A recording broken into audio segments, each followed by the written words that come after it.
while the snow totals vary across Metro Detroit, it appears just about everyone in southeast Michigan is going to be impacted by the storm. Victor Williams is live tonight with preparations underway ahead of this snow. Victor. Yes, Kimberly and Devin. Michiganders are really no stranger to this type of weather, but this upcoming storm has a lot of people on their toes. We've got our folks prepared.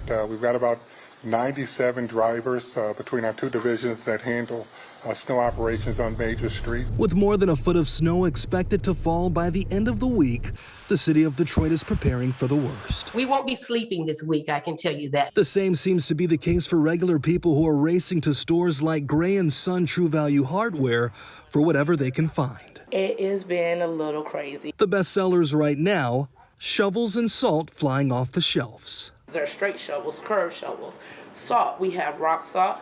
We have calcium chloride. And while the roads are expected to be covered in layers of snow, it's going to have an effect on restaurant deliveries, making everything even busier. Nothing you can do about it. Everybody wants pizza. Nobody wants to go out on a snowstorm. Bella's Pizza in Allen Park owner Jim Donowski says he has several drivers on standby just in case. Yeah, we'll be busier, but then again, our deliveries are slower.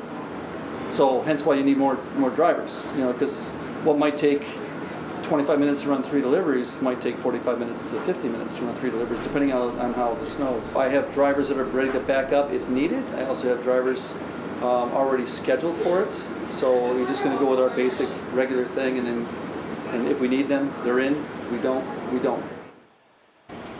And it appears both of those businesses are really going to be busy this week. Victor Williams, Local 4. Okay, Victor, thank you.